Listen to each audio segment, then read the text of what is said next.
بعض اوقات اللہ تبارک و تعالیٰ کی طرف سے ایسا انعام ہوتا ہے کہ جس کے بارے میں ہم زیادہ سوچتے نہیں ہیں۔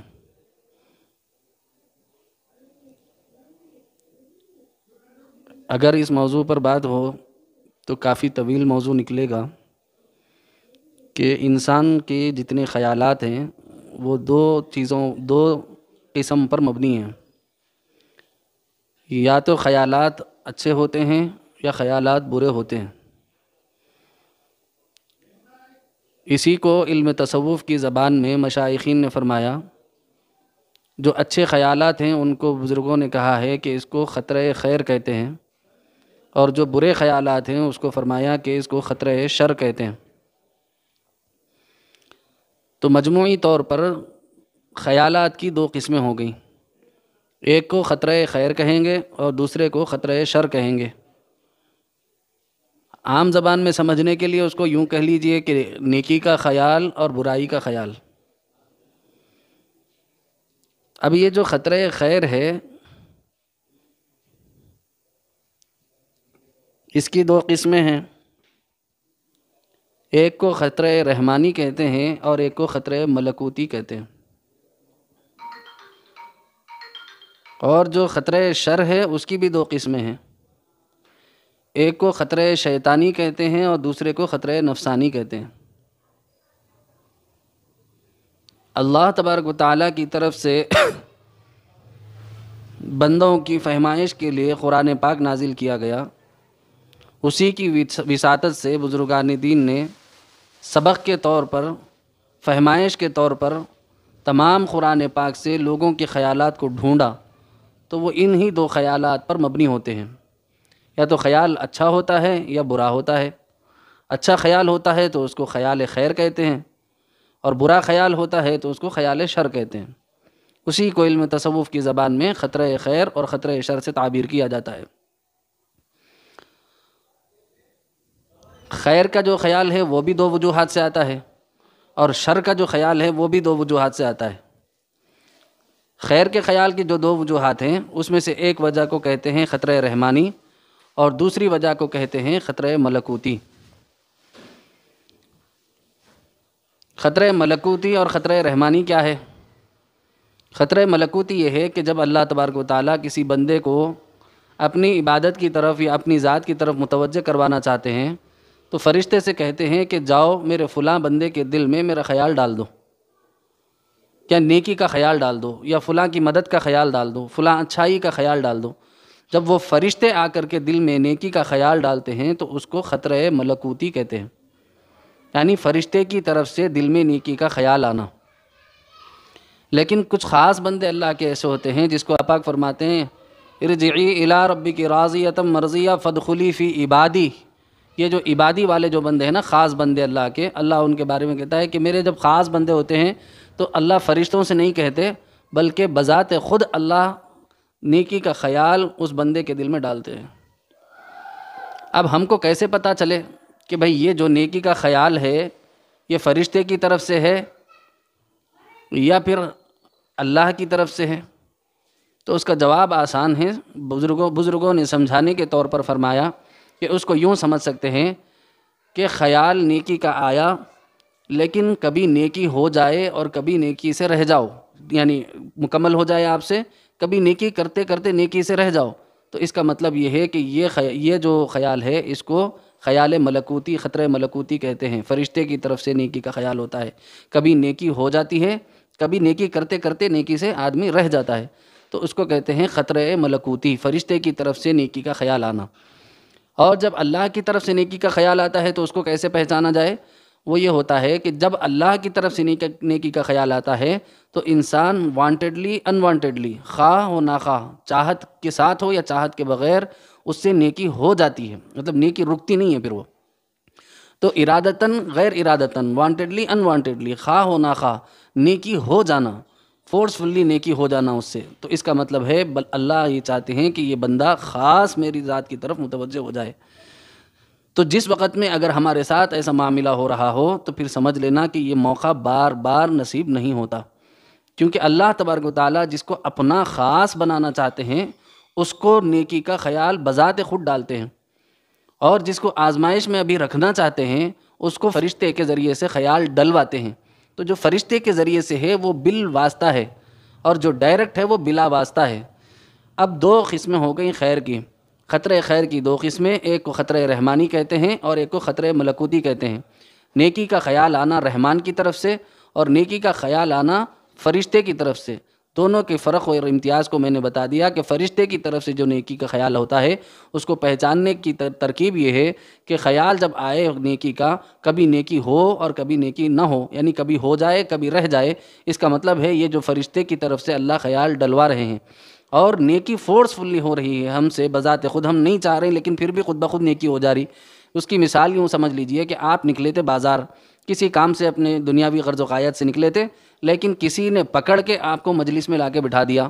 کہیں جماعت میں لے جا کر کے بٹھا دیا، کہیں دعوت کے حلقے میں بٹھا دیا، کہیں پروگرام میں بٹھا دیا، کوئی دینی مجلس میں بٹھا دیا، یا فورسفلی کہیں لے جا کر آپ سے خیرات کروا دی، صدقہ کروا دیا، جو کہ آپ کے عزم میں نہیں تھا۔ آپ کا ارادہ تھا کہ آپ جائیں اور اپنا گھر کا صادر سودا سلف خریدیں، گھر کو آ جائیں، لیکن راستے میں آپ نے ایسا فقیر اور ایسا مسکین، ایسا محتاج دیکھا کہ نہیں چاہتے ہوئے بھی آپ نے گھر کے پیسے اٹھا کر کے اس کو دے دیے۔ یہ ہوتا ہے انوانٹیڈلی نیکی کا ہو جانا، مطلب ارادہ نہیں تھا، ایسا بھی ہو جاتا ہے۔ بعض اوقات یہ بھی دیکھا گیا ہے، کالج کے جو نوجوان بچے بیت ہوتے ہیں ان میں سے کئی بچے یہ کہتے ہیں کہ مولانا ہمارے ساتھ ایسا واقعہ پیش آیا کہ ہم تھیٹر کے ارادے سے نکلے تھے، لیکن دعوت کے ساتھ ہی آئے، پکڑ کے مسجد لے کے چلے گئے۔ اس کو کہتے ہیں اللہ کی طرف سے نیکی کا بلاوا آنا،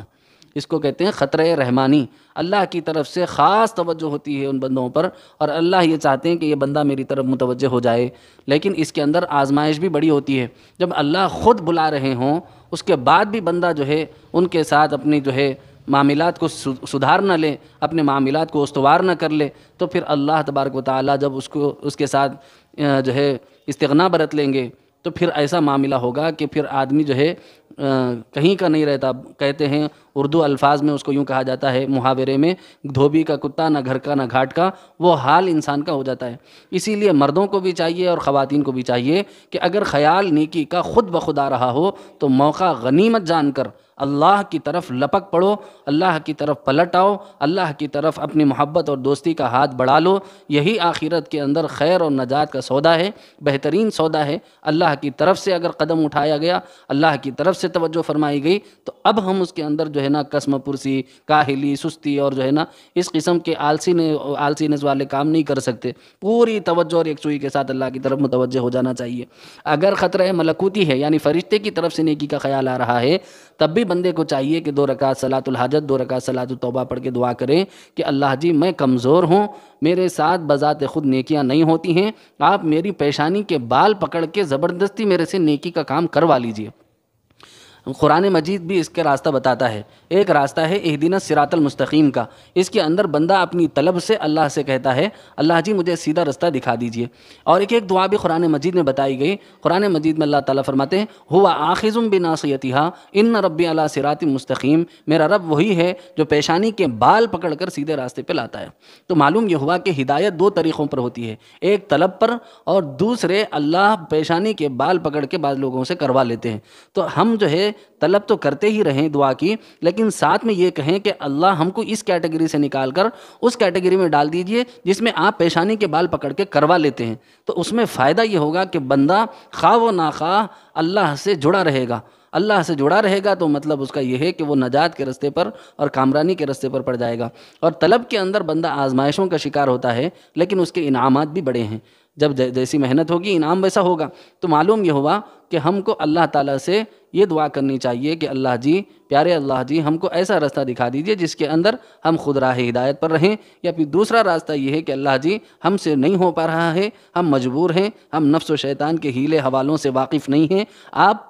پیشانی کے بال پکڑ کے ہم کو سیدھے راستے پہ ڈال دیجئے۔ یہ 2 طریقے ہو گئے، دو دعائیں ہو گئیں، دونوں دعائیں میں نے آپ کو بتا دی اور قرآن سے بتائی ہیں۔ اہدنا الصراط المستقیم طلب ہے اس کے اندر ہدایت کی، اور ہوا آخذ بناصیتها ان ربی علی صراط مستقیم، اس میں طلب بھی ہے لیکن اس کے ساتھ یہ بھی ہے کہ اللہ جی میں نہیں کر سکتا، میں مجبور ہوں، میں سلنڈر ہو گیا، آپ میری پیشانی کے بال پکڑ کر سیدھے راستے پر آپ مجھے ڈال دیجئے۔ یہ مطلب ہے اس کا۔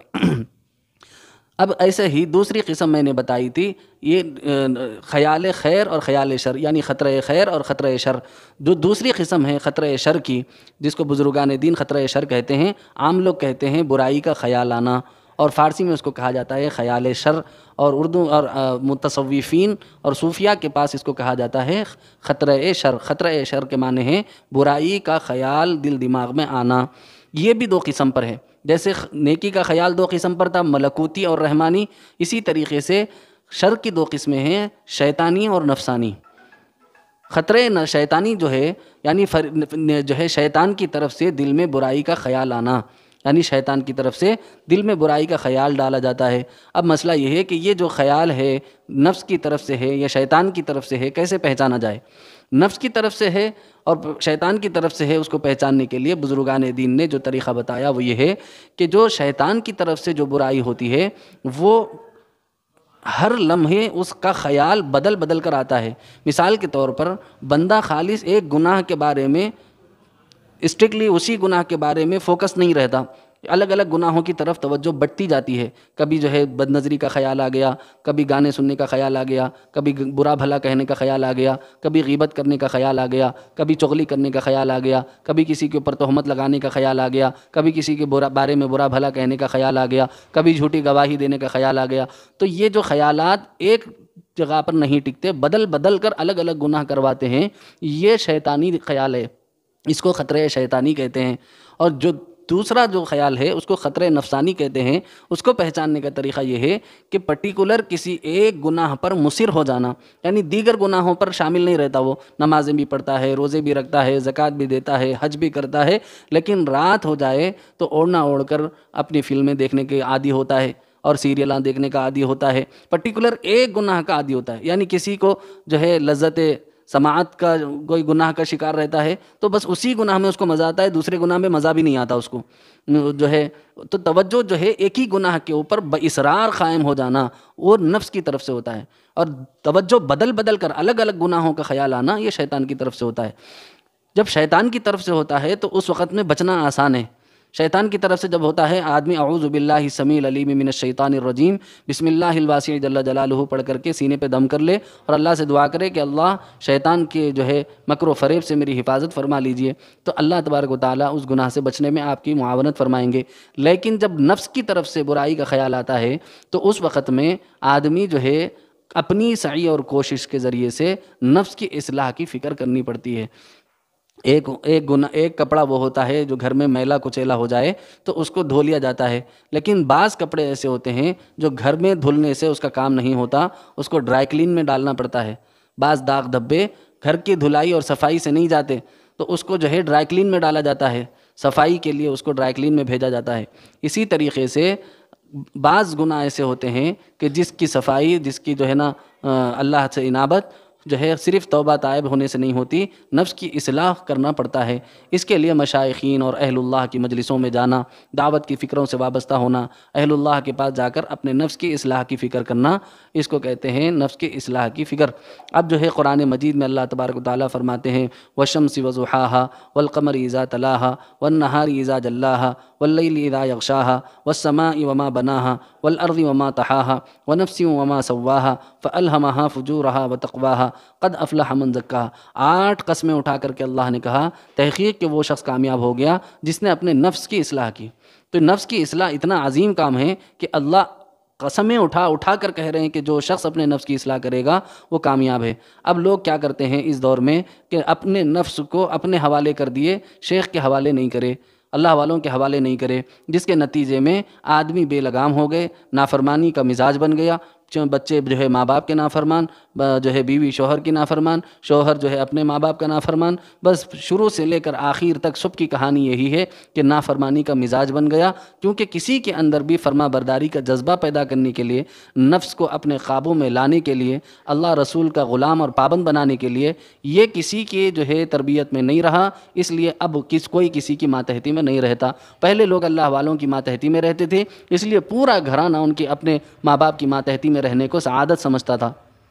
آج کیا ہو گیا؟ بچے پلٹ پلٹ کر جواب دیتے ہیں. اس کی وجہ کیا ہے؟ خود ماں باپ کی تربیت نہیں ہوئی ہے، جس کی وجہ سے بچوں کو بھی وہ جملے تربیت والے اچھے نہیں لگتے. اس وجہ سے ماؤں اور بہنوں اور بھائیوں خصوصیت کے ساتھ یہ بات ذہن میں رکھیں کہ اللہ تبارک و تعالیٰ کی طرف رجوع کریں، دعاؤں کا خصوصیت کے ساتھ اہتمام کریں۔ ایک بات ذہن میں رکھیں کہ قرآن مجید کی ایک آیت مبارکہ جو ہمارے مولانا نور الدین صاحب دامت برکاتہم نے تلاوت فرمائی، اس کے اندر کی ایک آیت وَمِنَ اللَّيْلِ فَتَہَجَّدْ بِهِ نَافِلَةً لَكَ عَسَىٰ أَن يَبْعَثَكَ رَبُّكَ مَقَامًا مَحْمُودًا۔ اللہ تبارک و تعالیٰ کو تہجد بڑی پسند ہے۔ اللہ نے نبی رحمت صلی اللہ تعالیٰ علیہ وسلم کو جب نماز کے فرض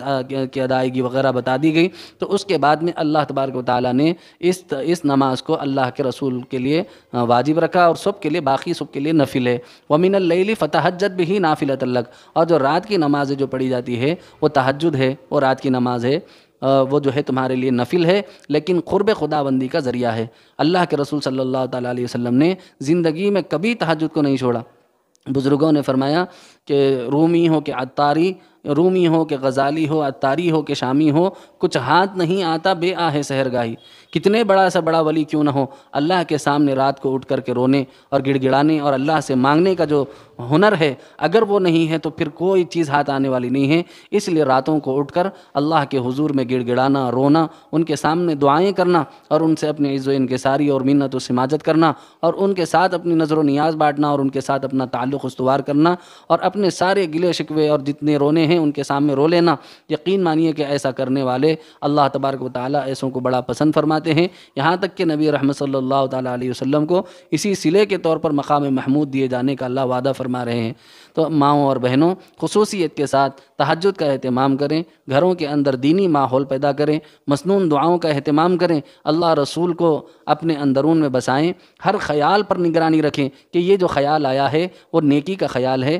یا یہ جو خیال آیا ہے وہ برائی کا خیال ہے۔ جب اتنی گہری نگرانی رکھیں گے تب جا کر کے ہمارے اندرون میں تبدیلی اور انقلاب پیدا ہوگا، ورنہ جینے کو تو سب جیتے ہیں، جانور بھی جی رہے ہیں، کیڑے مکوڑے بھی جی رہے ہیں، بکریاں بھی جی رہی ہیں، کھا وہ بھی رہے ہیں، کھا ہم بھی رہے ہیں، پی وہ بھی رہے ہیں، پی ہم بھی رہے ہیں، بچے وہ بھی پیدا کر رہے ہیں، بچے ہم بھی پیدا کر رہے ہیں، رات کو نیند ہم بھی کرتے ہیں، رات کو نیند وہ بھی کرتے ہیں، دن کو ہم بھی کھاتے ہیں، دن کو وہ بھی کھاتے ہیں۔ تو پھر معلوم یہ ہوا کہ جانوروں میں ہم میں فرق و امتیاز کی بظاہر کوئی شکل و صورت نظر نہیں آتی۔ اگر ہمارے اندر شعور اور احساس نہیں ہے تو پھر سمجھ لیجئے کہ اولئک کل انعام والی ہماری حالت ہو جائے گی کہ ہماری حالت جانوروں جیسی ہو جائے گی۔ اگر ہم اپنے علم و فضل کو، اپنے شعور کو پہچانیں گے تو اللہ تبارک و تعالیٰ ایسی خاص نعمتوں سے مالا مال فرمائیں گے کہ گھروں میں رحمتیں، برکتیں، سعادتیں اللہ تبارک و تعالیٰ عطا فرمائیں گے۔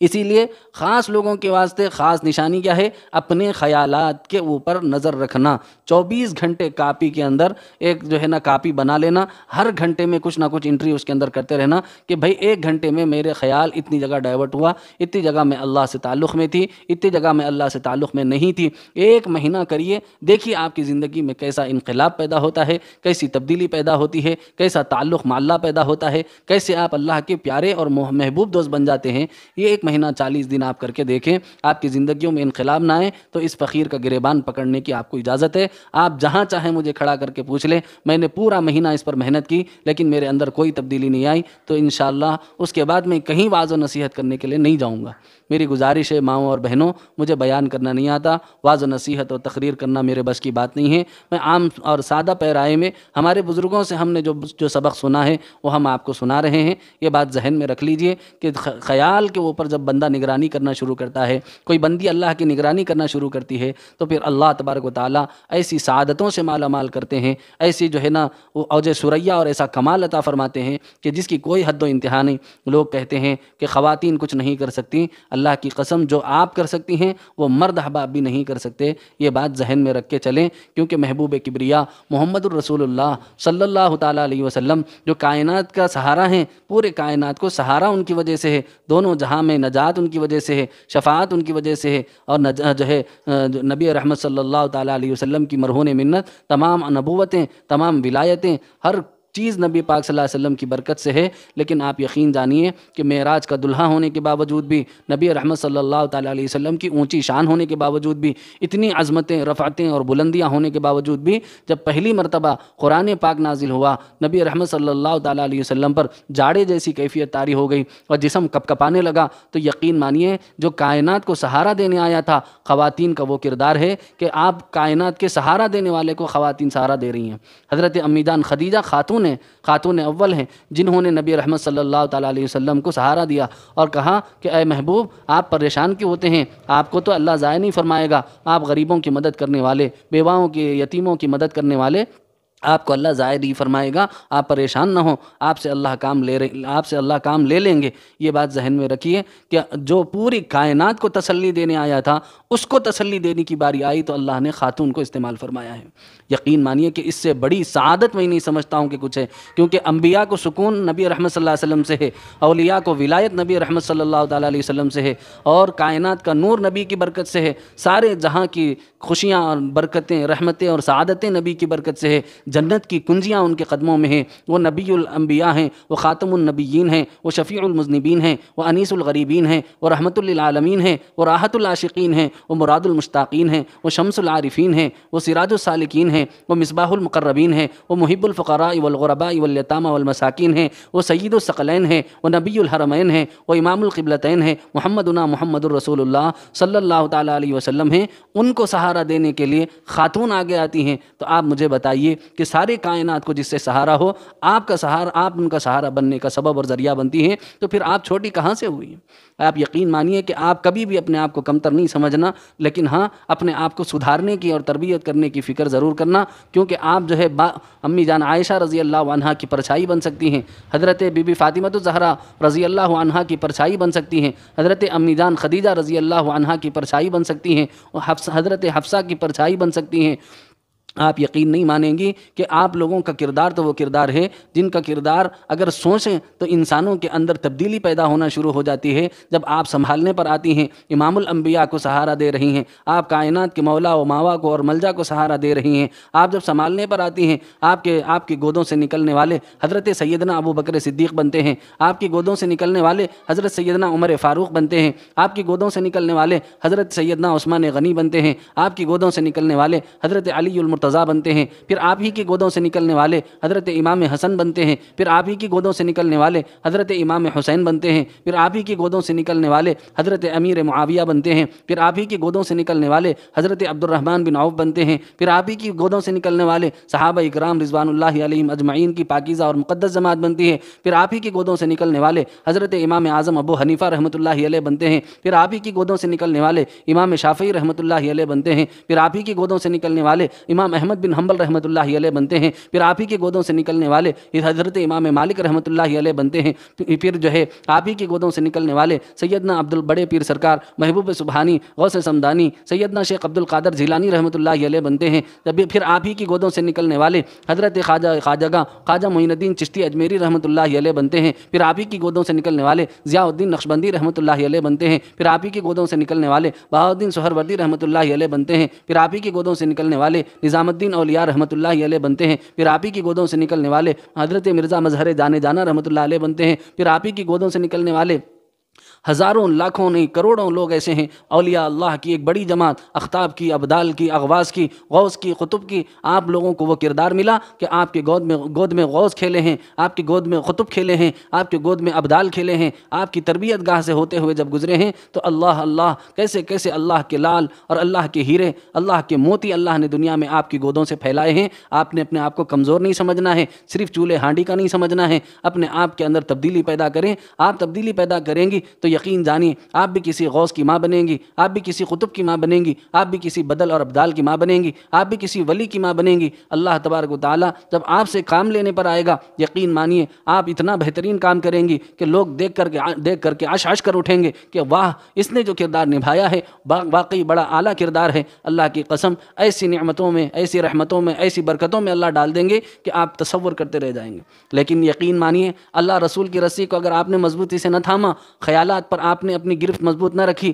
کسی صحیح اہل دل سے اپنا تعلق، اللہ والے سے اپنا تعلق قائم نہ فرمایا اور اپنی اصلاح کی فکر نہ کی، تو پھر آپ یقین جانیے پھر آپ ہی کی گود سے نکلنے والے فرعون بھی بنے، حامان بھی بنے، شداد بھی بنے، قارون بھی بنے، اور مفسدین فی الارض بھی بنے، اور قیامت تک کے واسطے آنے والے یزید بھی بنے، اور اس قسم کے بے ہودہ قسم کے لوگوں نے بھی یہ جو ہے بد کردار، بد خصلت، بدمعاش ماؤں کی گودوں سے نکلے، پھر ان کے بعد ان کے بچے بھی اسی روش پر چل پڑے۔ اسی لیے میری گزارش ہے اچھی ماں بنیں، اچھی بہن بنیں، اچھی بیٹی بنیں، اچھا کردار، اچھی خاتون کا کردار نبھائیں۔ یقین مانیں اللہ رسول آپ کو اپنے دامن رحمت میں ایسا چھپا لیں گے کہ آپ پریشان ہو جائیں گے، اور آپ کو ایسا دامن ستاریت میں چھپا لیں گے کہ آپ سوچتے رہ جائیں گے کہ میں نے اتنے دن لگا دیے ایسے اللہ اور اس کے محبوب کی طرف آنے کے لیے، کتنی بڑی غلطی اور کوتاہی ہم نے کر دی۔